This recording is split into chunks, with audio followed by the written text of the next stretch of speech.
Hi, I'm Rob May, I'm MD of Ramsack, and welcome to Cyber Chat.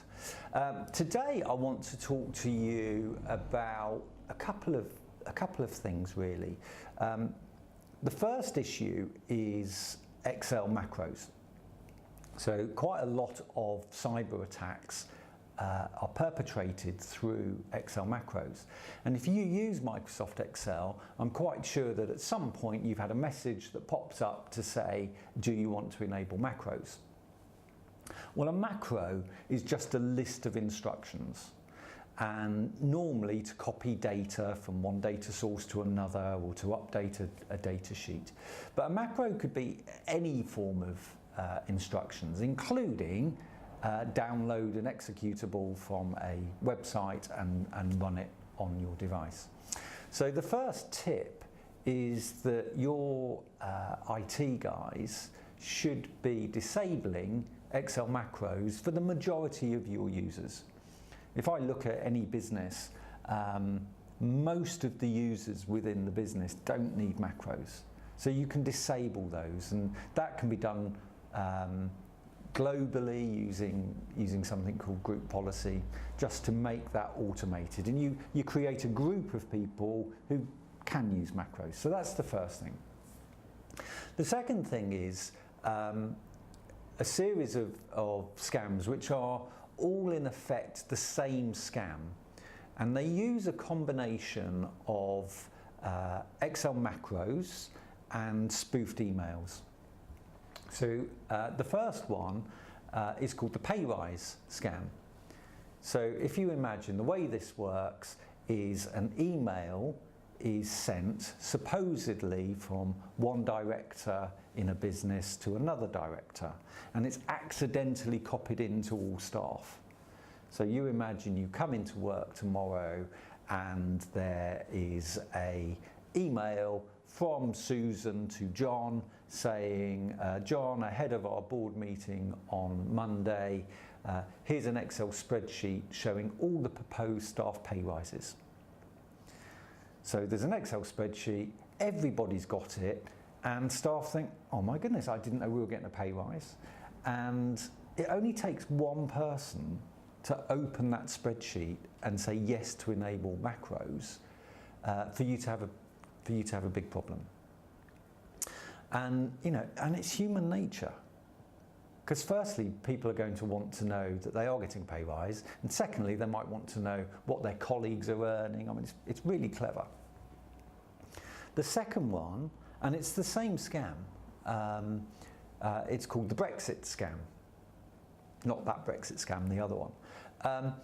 On this one, same thing again. So there's an email in your inbox when you come into work from Sue to John, and it says, ahead of our directors meeting on Monday, here's an Excel spreadsheet showing all the proposed post-Brexit redundancies. And again, human nature, people are going to think, oh my goodness, I didn't know that we were going to have any redundancies, and is my job safe, and so on. So really clever in terms of being able to get somebody to click on that link and open it, and if they choose enable macros, then that's when the cyber attack gets its payload. Third variant of it,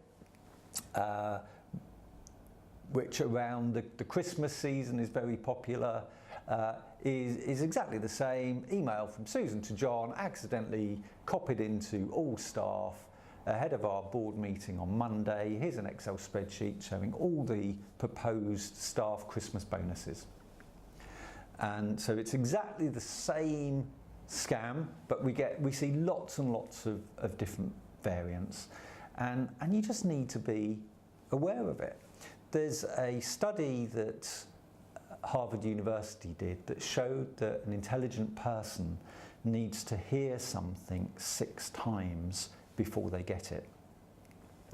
And I think that's particularly true of all communication, but just thinking of the Brexit scam, I had an example where we'd had a client who had been hit by the Brexit scam.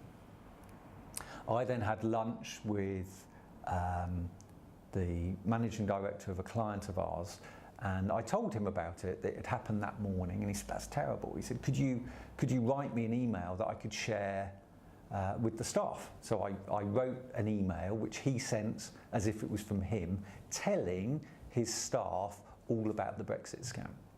Now, this client also has an internal newsletter, so a couple of weeks later, this was the front page story on the newsletter that everybody received. And a few weeks after that, I was in the client delivering some staff cyber briefings.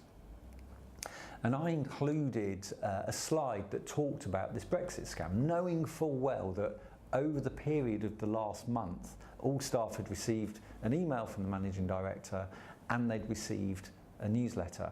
And I showed the slide, and I was doing a series of training over a number of days. But in total, I shared this message with 130 staff in this organisation.